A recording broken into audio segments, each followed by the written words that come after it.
এই জীবনে আমাদের দুজন সঙ্গী, এক হলো অন্ধকার আর এক হলো প্রকাশ। এবার যখন এই অন্ধকারে আমরা প্রদীপ জ্বালাই, সেই প্রকাশের জন্য অন্ধকার আমাদের উপর রুষ্ট হয়ে চলে যায়। এবার যদি অন্ধকারকে খুশি করতে যাও, তাহলে প্রকাশ আমাদের উপর রুষ্ট হয়ে চলে যায়। এ হলো ঠিক সেই পরিস্থিতি যে আমাদের দুই বন্ধু, তাদের মধ্যে সদ্ভাব নেই। যদি কোনো একজনের মান ভাঙাতে বা খুশি করতে যাও, তাহলে দ্বিতীয়জন অবশ্যই রুষ্ট হয়। সেই অবস্থায় আপনাকে বোঝদারের মতো কাজ করতে হবে, যে কখন কাকে সমর্থন করতে হবে, কখন কার সাথে চলতে হবে। যদি পারেন তাহলে সকলকে একসাথে নিয়ে চলবেন। যদি কোনো মানুষের মধ্যে বনিবনা না হয়, তাহলে তাদের মধ্যে সামঞ্জস্য বজায় রেখে সংসারের রীতিনীতির চক্র চালিত করা, এটাই তো হলো মনুষ্য জীবন। এবার এটা কিভাবে করা সম্ভব? শুধুমাত্র প্রেমের দ্বারা। তাহলে এইভাবেই সবাইকে প্রেমের দ্বারা বেঁধে রাখুন, আর আমার সাথে ভালোবেসে বলুন, রাধা রাধা। কিছু মানুষ বড়ই বিচিত্র হন, এমন ভাবে জীবনযাপন করেন যেন তাদের কোনোদিন মৃত্যুই হবে না। নিজেদের অহংকারের বশে একটা কথা ভুলে যান, যে যতই তারা নিঃশ্বাস নিচ্ছেন, যতই তারা জীবনযাপন করছেন, ততই তারা মৃত্যুর দিকে এগিয়ে চলেছেন। কারণ আমাদের এই জীবন তার নিঃশ্বাসের উপর নির্ভরশীল। নিঃশ্বাস চলছে মানে জীবন চলছে। নিঃশ্বাস যদি থেমে যায়, তাহলে জীবনও থেমে যাবে। আমাদের জীবনের প্রদীপ যে কোনো মুহূর্তে নিভে যেতে পারে, আর কত সময় বাকি রয়েছে সেই বিষয়ে আমাদের কোনো ধারণাই নেই। তাই যে মুহূর্ত আমরা এখন যাপন করছি, সেটার সদ্ব্যবহার করে নেওয়া যাক। কোনো শুভ কর্ম করে নেওয়া যাক, এমন কোনো কর্ম যার দ্বারা আমাদের ব্যক্তিত্বতে এমন এক চমক আসে যে আমাদের মৃত্যুর পরেও এই সংসার আমাদের চিরস্মরণীয় করে। কারণ একটা কথা ঠিক, মৃত্যু হলো একটা অটল সত্য। তাকে মেনে নিতেই হবে, স্মরণীয় করে রাখতেই হবে। যে সময় আছে তার সদ্ব্যবহার করুন, আর আমার সাথে ভালোবেসে বলুন, রাধা রাধা। সংসারের সব থেকে গুরুত্বপূর্ণ তত্ত্ব কোনটা? প্রথম হলো সময়। জন্ম থেকে মৃত্যু পর্যন্ত এই যে সময়, এটাই তো হলো জীবন। দ্বিতীয় হলো জীবন, যাতে আমরা সময়ের সদ্ব্যবহার করি, শ্রেষ্ঠ থেকে শ্রেষ্ঠতর কাজ করার চেষ্টা করি। বহু বছরের এই পরম্পরা, এই সংস্কৃতিকে এগিয়ে নিয়ে যাওয়ার চেষ্টা করি। এই সংসারে আমরা অংশগ্রহণ করতে চেষ্টা করি। তৃতীয় হলো ধন, সেই ধন যা প্রত্যেক ব্যক্তি অর্জন করতে চেষ্টা করেন। এবার এই তিনটি তত্ত্বের মধ্যে একটা সামঞ্জস্য আছে, সমান ব্যাপার আছে। সে ধনই হোক বা সময় হোক বা হোক জীবন। আর সেই সমান ব্যাপার হলো যে যদি আপনি এটা গণনা করতে থাকেন, তাহলে তা কমতে থাকে। যদি আপনি এটা ব্যবহার করেন, তাহলে তা বাড়তে থাকে। একে সংগঠিত করে রাখতে চেষ্টা করলে এ হাত থেকে ফসকে যায়। কিন্তু যদি আপনি একে সামলে রাখতে শিখে যান, তাহলে এমন কাজ করবেন যাতে সংসারের সাথে সাথে পরবর্তী প্রজন্ম লাভবান হবে। যদি কিছু শিখতে চান, তাহলে সামলাতে শিখুন, গণনা করা বা সংগঠিত করা নয়। আসুন আর আমার সাথে ভালোবেসে বলুন, রাধা রাধা। মানুষের এই জীবন, মানুষ জন্ম নেয়, একটা নির্দিষ্ট সময়ের পরে এই সংসার ত্যাগ করে চলেও যায়। এবার শুধু এটাই আবশ্যক নয় যে এই জীবনকালকে আপনি যাপন করবেন, শুধু এটাই গুরুত্বপূর্ণ নয়।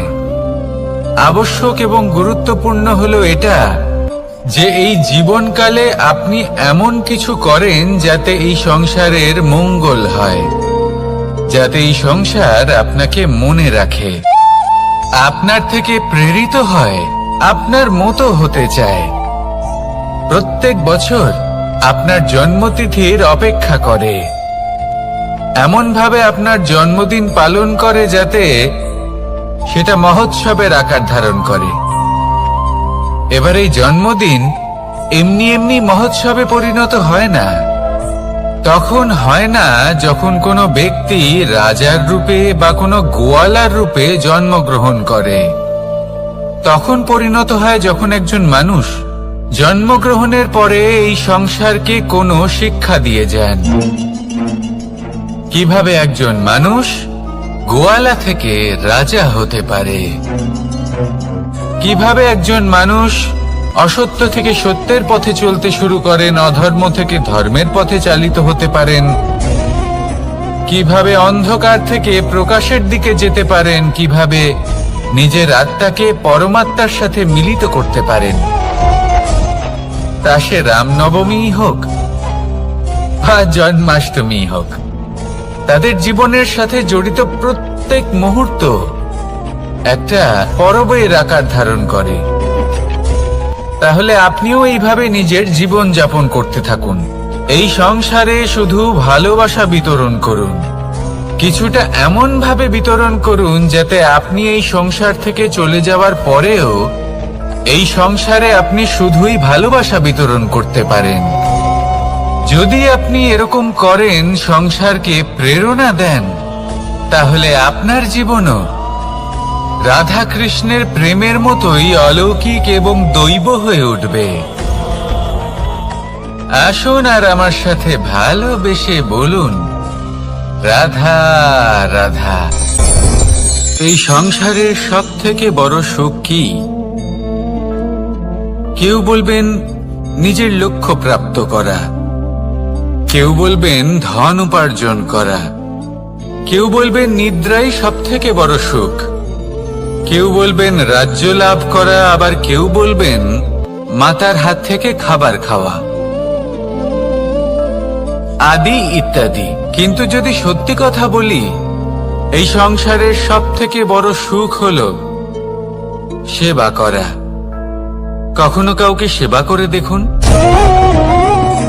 এই সেবা দ্বারা অন্য কোনো মানুষের আশীর্বাদ লাভ করাতেই সুখ রয়েছে। আপনার সেবা ভাব দ্বারা যখন কোনো মানুষ নিজের অন্তরাত্মা থেকে আপনাকে আশীর্বাদ করে, তার থেকে বড় সুখ আর কিছুই নেই। কারণ প্রত্যেক মানুষের মধ্যে ঈশ্বর বাস করেন। নরের সেবাই হলো নারায়ণের সেবা। নিষ্কাম সেবা করাই হলো সব থেকে বড় সুখ। তাই নিজের অন্তরে সেবার এই ভাব জাগ্রত করুন। যে সুখের কথা আমি বলছি, সেই সুখ অনুভব করেই দেখুন। এই মন সুপ্রসন্ন হয়ে বলবে, রাধা রাধা। আপনি এটা শুনে থাকবেন যে ছোট্ট একটা বালক, সে ঈশ্বরের প্রতিরূপ হয়। কিন্তু এমন কেন বলা হয় তা কি আপনি কখনো ভেবে দেখেছেন? আমি আপনাকে বলছি, কোন একটা ছোট্ট বালককে দেখুন, সে কি করে? সকলকে সমান চোখে দেখে। ওর মনে না কোনো ছলনা রয়েছে, না কোনো কপটতা, না অহংকার রয়েছে, আর না কোনো বিষয় নিয়ে কোনো চিন্তা। সকলকে সে সমান চোখে দেখে আর নিজের মধ্যেই প্রসন্ন থাকে, সকল বিকার থেকে মুক্ত। এগুলোই তো সেই গুণ সেই বালকের মধ্যে, যা হলো ঈশ্বর স্বরূপ। এবার ভেবে দেখুন, যদি প্রত্যেকটা মানুষ এই ছোট বালকের মতো সেই সব গুণ নিজের মধ্যে জাগ্রত করে তোলে, তাহলে কি হবে? তারাও ঈশ্বর তুল্য হয়ে উঠবে।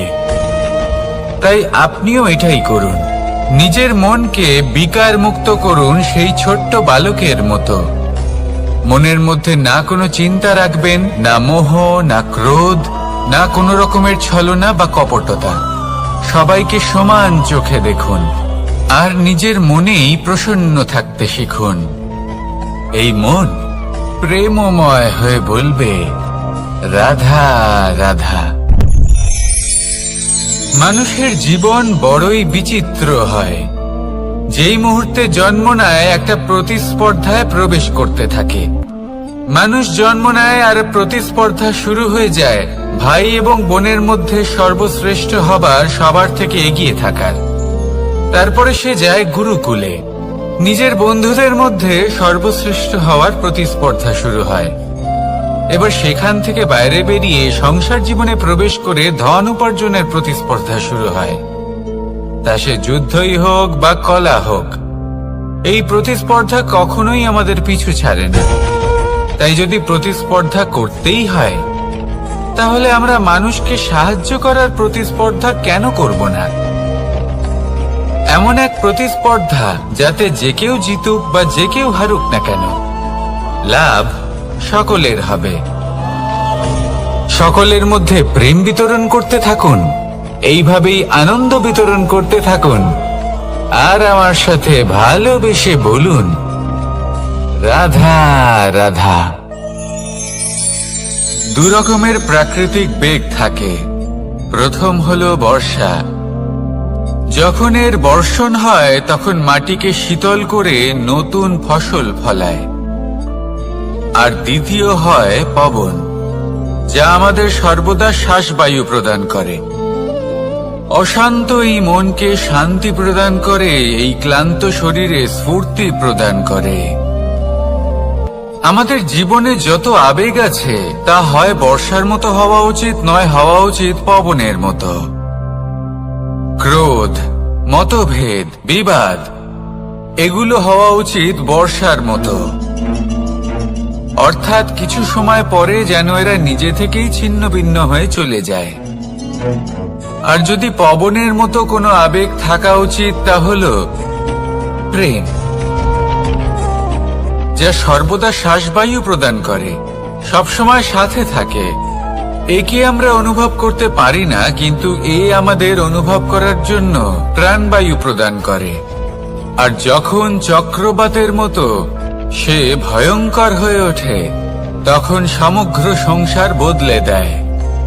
এর সারমর্ম একটাই, শক্তি। মতভেদ, ক্রোধ, বিবাদের মধ্যে নেই। শক্তি যদি থাকে, তা আছে প্রেমের মধ্যে। তাই এই প্রেমকে মনের মধ্যে রাখুন আর আমার সাথে বলুন, রাধা রাধা। প্রত্যেকটা মানুষ আলাদা হয় আর অত্যন্ত বিশেষ হয়। প্রত্যেক মানুষ ভিন্ন ভিন্ন পরিবেশে পালিত হয়, বড় হয়। প্রত্যেকের নিজস্ব চিন্তা ভাবনা থাকে, নিজস্ব বিচারধারা থাকে। যখন অনেক ভিন্ন বিচারধারা একত্রিত হয়ে যায়, তখন শুরু হয় বিবাদ। এবার এই বিবাদের সময় আপনি দেখবেন, দুই ব্যক্তি যাদের মধ্যে এই বিবাদ হচ্ছে, সবসময় এটা প্রমাণ করতে চান যে তার সামনের ব্যক্তি এবং তার ভাবনা, তার বিচারধারা বা তার বক্তব্য হলো অনুচিত। এবার এটাই যদি প্রেমপূর্বক রূপে আপনি ভেবে দেখতে চেষ্টা করেন যে সামনের ব্যক্তিটির বক্তব্য, তার মানসিকতা আসলে কি, তাতে উচিত ঠিক কি, সেটা আমরা বুঝতে পারি।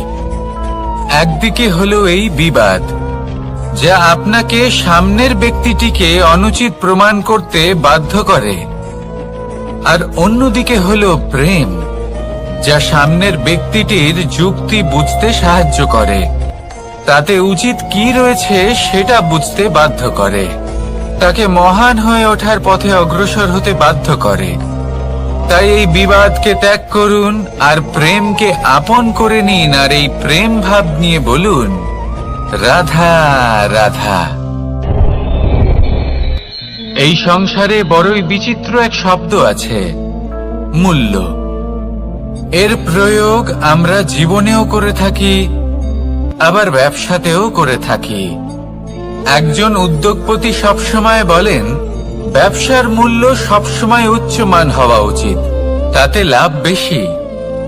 অন্যদিকে আরেকজন ব্যক্তি যিনি পরোপকারী, যিনি ঈশ্বরের দর্শনের অভিলাষী, তিনি বলেন জীবনের মূল্য সব থেকে উচ্চমান হওয়া উচিত। অনেক সময় মানুষ কি করে থাকেন, ব্যবসার এই মূল্য তা উচ্চতার শিখরে পৌঁছানোর লোভে জীবনের মূল্য নামিয়ে ফেলেন, যেখানে এই সমগ্র সংসার প্রেমের দ্বারা চালিত হয়। প্রেমই হলো এই সংসারের আধার। এবার যদি আপনি প্রেম করতে শিখে যান, তাহলে ব্যবসাতে নিশ্চিত রূপে লাভের সাথে সাথে কীর্তি এবং যশ লাভও করতে পারবেন। তা আমি নিশ্চিত রূপে বলতে পারি, কারণ ব্যবসাতে ওঠা নামা এসব চলতেই থাকে। জীবনকে আপনি যদি একবার উচ্চতায় নিয়ে যেতে পারেন, তাহলে তা কখনোই নামবে না। আসুন আর আমার সাথে ভালোবেসে বলুন, রাধা রাধা। যা বাধা দেয় তা হলো অবরোধ, যা এগিয়ে নিয়ে যায় তা হলো বিকাশ, আর যা ভাগ করে দেয় তা হলো গুণ। আপনি সবাইকে আনন্দ দিন, তার বদলে আপনিও আনন্দ পাবেন। আপনি সবার মধ্যে প্রেম ছড়ান, আপনিও তার বদলে প্রেমই পাবেন। এই দেখুন না, মেঘেদের দেখুন। এই যে মেঘ, এই মেঘের গুণ এইটা নয় যে এরা জল সংগ্রহ করে রাখে। এদের গুণ হলো এটাই যে এই মেঘ সকলের মধ্যে জল ভাগ করে দেয়। ধরিত্রীর এবং জগতের তৃষ্ণা নিবারণ হয়। সূর্য, সূর্যের গুণ এইটা নয় যে সে সব থেকে বেশি তেজস্বী। তার গুণ হলো এটাই যে সে নিজের তেজ সবার মধ্যে ভাগ করে দিতে পারে। ঠিক সেইভাবেই জীবনে আনন্দ, উল্লাস, প্রেম এই সব কিছুই ভাগ করে নিতে শিখুন। এটাই হলো একটা গুণ, আর তার বদলে আপনি দ্বিগুণ আনন্দ, দ্বিগুণ উল্লাস, দ্বিগুণ প্রেম অবশ্যই পাবেন। যদি আপনি এই সবকিছু নিজের কাছেই জমিয়ে রাখেন, তাহলে আপনি নিজের বিকাশে নিজেই বাধা দেবেন। আসুন আর আমার সাথে ভালোবেসে বলুন, রাধা রাধা। আপনি কখনো মাখনের হাঁড়ি ভেঙেছেন? কত আনন্দ পাওয়া যায়। এই মাখনের হাঁড়ি ভাঙলে পুরো মাখন আমাদের গায়ে এসে পড়ে আর মন উচ্ছ্বসিত হয়ে ওঠে। কিন্তু তার জন্য বালগোপালদের কত চেষ্টা করতে হয় সেটা কখনো ভেবে দেখেছেন? প্রথমে বড়ই পরিশ্রম করে একের ওপর এক সাবধানে ওপরে চড়তে হয়, তারপরে ভারসাম্য বজায় রাখতে হয়, পড়ে গেলে হবে না। তারপর এই হাতের দ্বারা সেই মাখনের হাঁড়ি ভাঙতে হয়, তখন মাখন পড়ে। এবার এরকমই কিছু আমাদের জীবনে আমাদের সাথেও হয়। এবার আপনি বলবেন যে মাখনের হাঁড়ি ভাঙার এই প্রক্রিয়া, তার সাথে জীবনের কি সম্পর্ক থাকতে পারে? আসলে আমাদের মনের মাঝেও একটা হাঁড়ি রয়েছে, অহংকারের হাঁড়ি। আর এই অহংকারের হাঁড়ি যখন ভেঙে যায়, তখন প্রসন্ন হবার আনন্দ চতুর্দিকে ছড়িয়ে পড়ে। এই মন, এই আত্মা, এই দুই প্রসন্ন হয়ে যায়। কিন্তু তার জন্য আপনাদেরকেও বালগোপালের মতো চেষ্টা করে যেতেই হবে, ভারসাম্য বজায় রাখতেই হবে মনের মাঝে এবং এই বুদ্ধিতে, ভালো এবং মন্দের মধ্যে, লোভ এবং পরমার্থের মধ্যে। আর তারপর নিজে হাতে অহংকারের এই হাঁড়ি ভেঙে দিতে হয়। দেখুন, যদি ঈশ্বরের সঙ্গ লাভ করতে চান, তাহলে অহংকারের এই হাঁড়ি ভাঙতেই হবে। আসুন আর আমার সাথে ভালোবেসে বলুন, রাধা রাধা। মুঠো হাতের শক্তি বেশি, মুঠো খুললেই তা দুর্বল। তা এমন কি থাকা উচিত এই বন্ধ মুঠোয় যা লাখের সমান? মানসিকতা এবং স্বপ্ন। মানুষ জন্মগ্রহণ করে, তার মানসিকতা সময়ের সাথে উন্নত হয়। মানসিকতা অনুযায়ী সে স্বপ্ন দেখে, আর সেই স্বপ্ন সার্থক করতে সে পরিশ্রম করতে থাকে। কিন্তু খুব গুরুত্বপূর্ণ একটা কথা আছে যা আপনার মনে রাখা উচিত। আপনার এই মানসিকতা, আপনার এই স্বপ্ন, তা যেন আপনার নিয়ন্ত্রণে থাকে। আপনার বন্ধ মুঠোয় যেন এর লাগাম থাকে, আপনি যেন এর প্রভু হন। যদি তা হয় তবেই আপনি লাভবান হবেন। যদি এরা আপনাকে নিয়ন্ত্রণ করতে থাকে, যদি আপনার মুঠো খুলে যায়, না পথ আপনার নিয়ন্ত্রণে থাকবে, না মানসিকতা থাকবে, না স্বপ্ন নিয়ন্ত্রণে থাকবে। আর যদি তাই হয় তাহলে আপনি আপনার ভবিষ্যৎ নষ্ট করে ফেলবেন। তাই নিয়ন্ত্রণ করতে শিখুন নিজের বিচার বুদ্ধি, নিজের মানসিকতা, নিজের স্বপ্নকে। নিজের এই স্বপ্ন পূরণ করুন আর আমার সাথে ভালোবেসে বলুন, রাধা রাধা। এই সংসারের সব থেকে কঠোর ধাতুর মধ্যে একটি হলো লোহা। লোহা দিয়ে আমরা অনেক অস্ত্র শস্ত্র লাভ করি, অনেক বস্তুও লাভ করি। এবার এই লোহাকে কাটার জন্য, একে কোনো আকার দেওয়ার জন্য কি প্রয়োগ করতে হয়? লোহা। এবার এই কথাটা আমরা সকলেই জানি যে লোহার দ্বারাই লোহাকে কাটতে হয়। এবার এই কথা আমি আপনাকে কেন বলছি? এরপরে খুব বড় একটা প্রশ্ন আসে, যা খুব বড় শিক্ষা দিয়ে যায়। এটা কেন হয় যে আমরা একটা লোহা দিয়ে একটা লোহাতে আঘাত করছি, কিন্তু যে লোহা দ্বারা আঘাত করছি তার আকার বদলাচ্ছে না, যার ওপর প্রহার করছি তার আকার বদলাচ্ছে? এতে পার্থক্যটা কোথায়? পার্থক্য হলো তাপমাত্রার। দেখুন, যে লোহাকে আমরা কাটতে চাই তার তাপমাত্রা বাড়াতে হয়, তাকে গরম করতে হয়। আর যে লোহা দ্বারা আমরা আঘাত করতে চলেছি সেই লোহা আমাদের ঠান্ডা রাখতে হয়। অর্থাৎ ঠান্ডা লোহা গরম লোহাকে কেটে দেয়। এবার এই শিক্ষা কি আমাদের জীবনে যথেষ্ট নয়? আমাদের জীবনে অনেক সমস্যা আসতে পারে, কিন্তু আমাদের এই বিষয়ে বিশেষ খেয়াল রাখতে হবে যে আমাদের মনকে আমরা যেন ঠান্ডা রাখি, এই মস্তিষ্ককে শান্ত রাখতে হবে।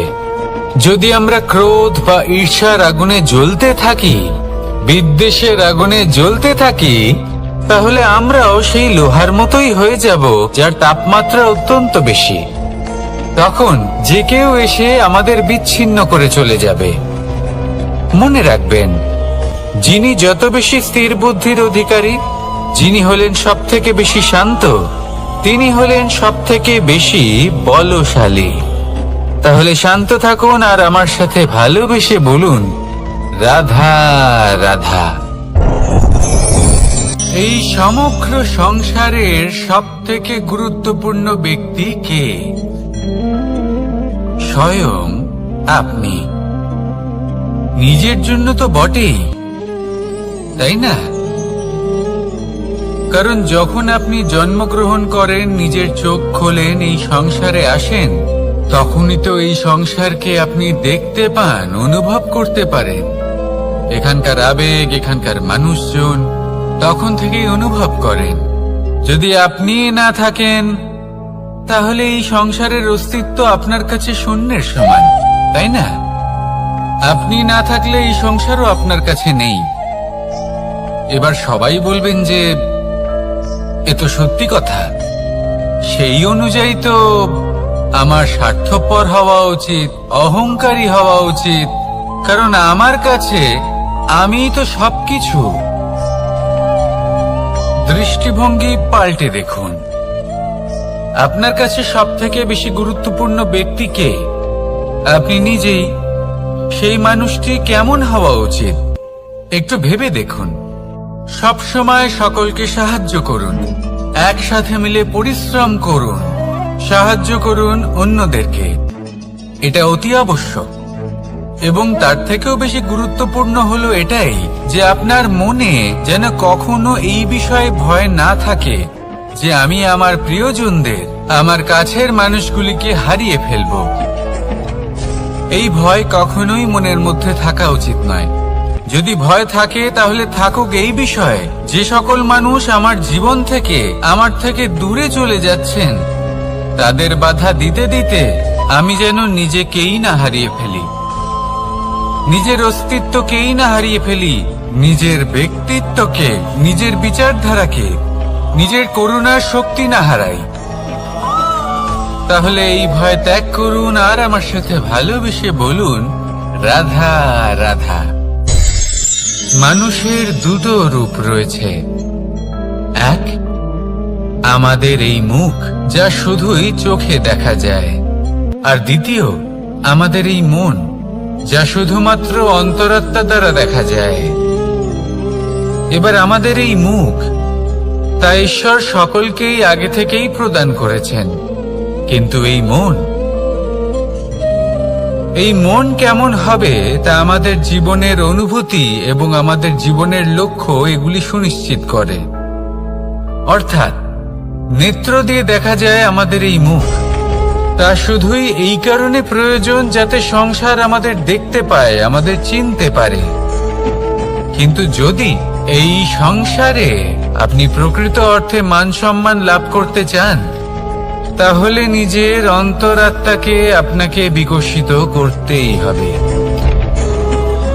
দেখুন, কথায় আছে এই যে অসুর, তা শারীরিকভাবে উপস্থিত নয়, তা মনের মধ্যে থাকে।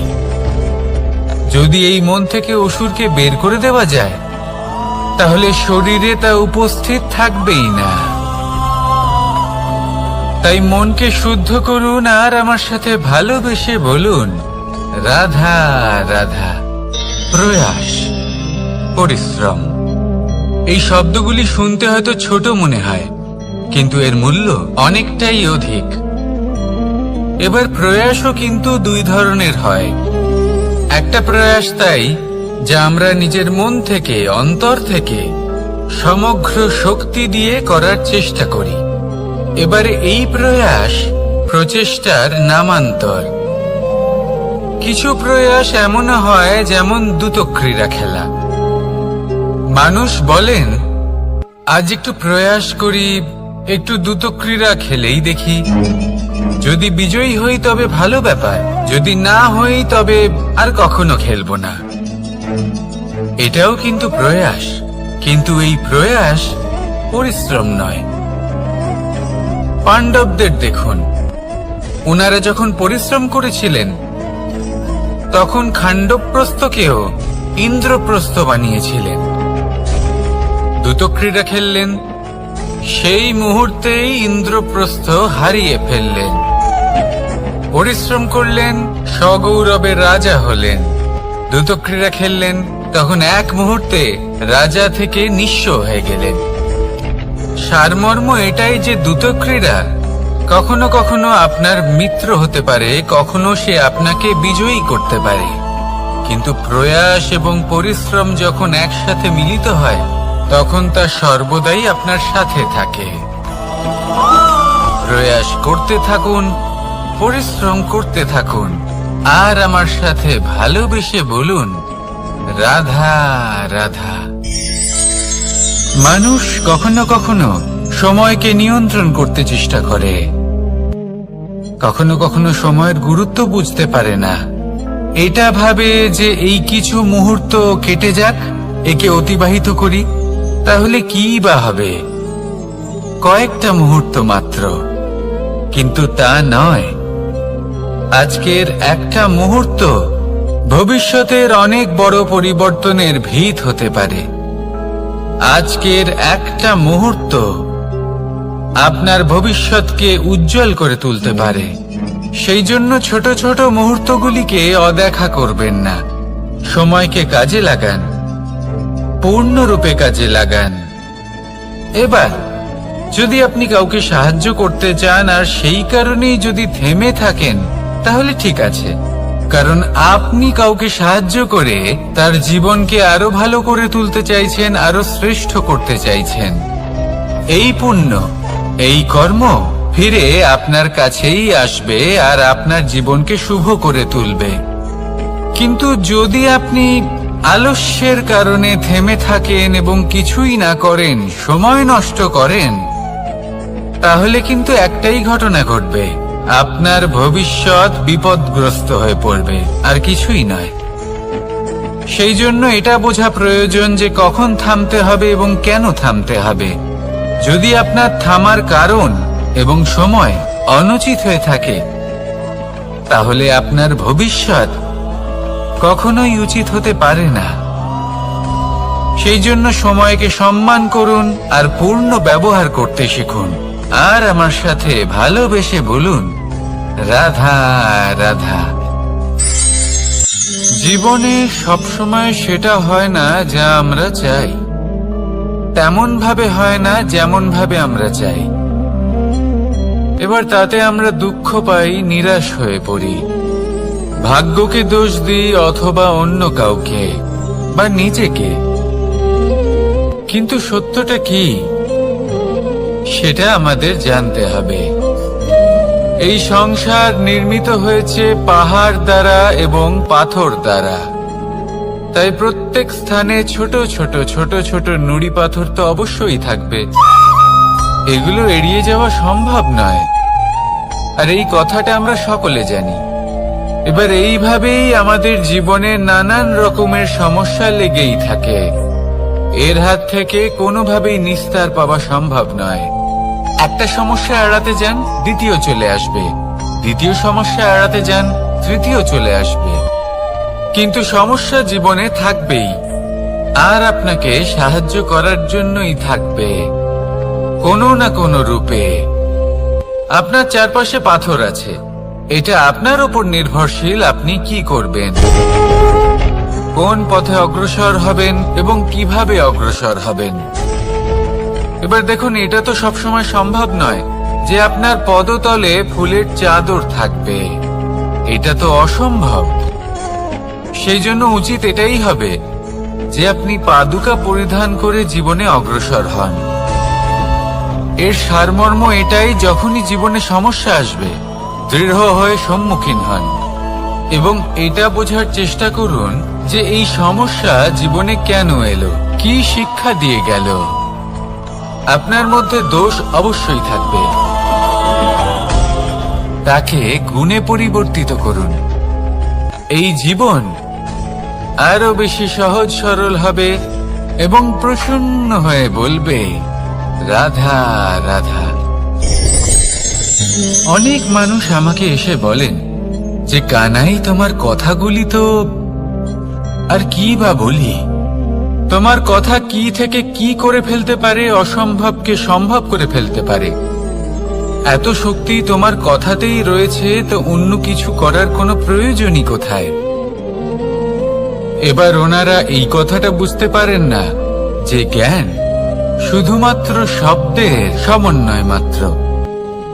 কিন্তু এর অর্থ কি সেটা জানার জন্য অনুভব করা প্রয়োজনীয়, সেই পথে চলা প্রয়োজনীয়। এই অভিজ্ঞতাই আপনাকে অর্থ বুঝিয়ে দেবে। ঠিক যেমন তুমি কর্ম করতে থাকো, ফলের চিন্তা করো না, এটা শুধুই শব্দ। এর সারমর্মটা কি, এর অর্থ কি সেটা বোঝার জন্য সেই পথে আপনাকে অগ্রসর হতেই হবে, সেটা যাপন করতে হবে, কর্ম করতে হবে নিরন্তর। এটা ভাবলে হবে না যে আমি কি আমার কর্মের ফল আদৌ পাবো কিনা, তবেই আপনি এই কথার অর্থ বুঝতে পারবেন। কখনো ভেবে দেখবেন, আমাদের বাড়িতে যারা জ্যেষ্ঠ আছেন, বড় আছেন, আমরা তাদের পুজো করি, তাদের সেবা করি, আমরা তাদের চরণ স্পর্শ করি।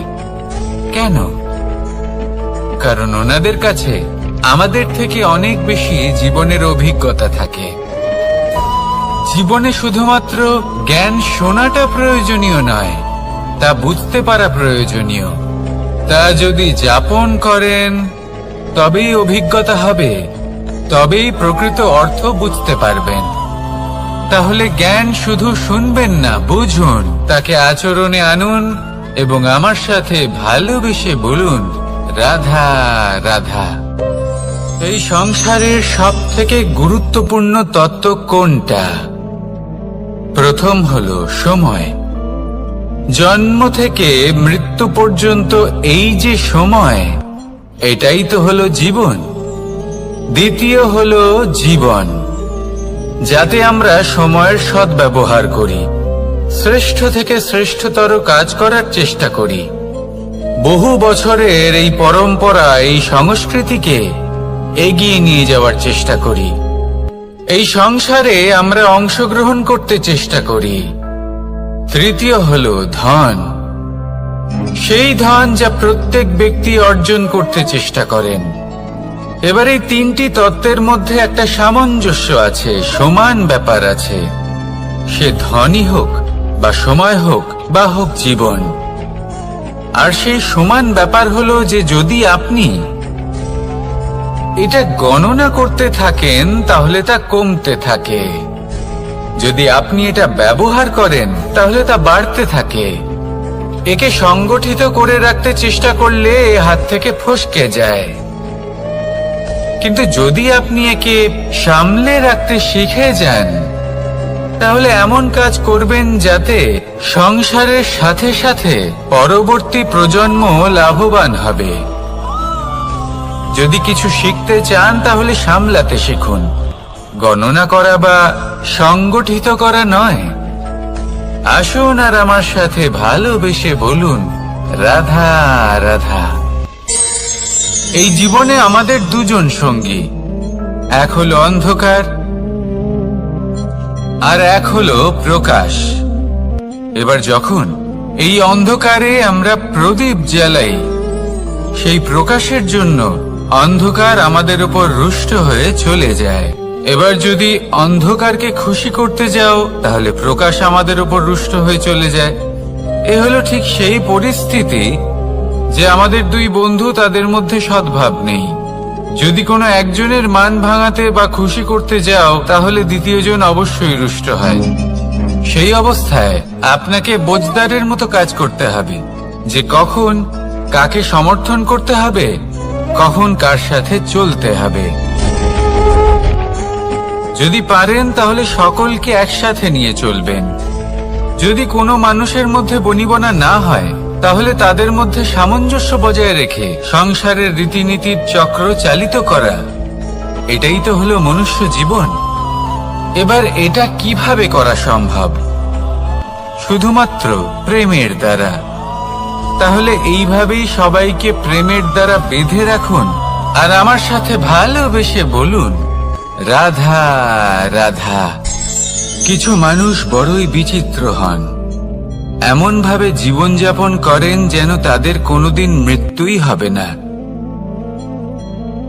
নিজেদের অহংকারের বশে একটা কথা ভুলে যান, যে যতই তারা নিঃশ্বাস নিচ্ছেন, যতই তারা জীবনযাপন করছেন, ততই তারা মৃত্যুর দিকে এগিয়ে চলেছেন। কারণ আমাদের এই জীবন তার নিঃশ্বাসের ওপর নির্ভরশীল। নিঃশ্বাস চলছে মানে জীবন চলছে। নিঃশ্বাস যদি থেমে যায় তাহলে জীবনও থেমে যাবে। আমাদের জীবনের প্রদীপ যে কোনো মুহূর্তে নিভে যেতে পারে, আর কত সময় বাকি রয়েছে সেই বিষয়ে আমাদের কোনো ধারণাই নেই।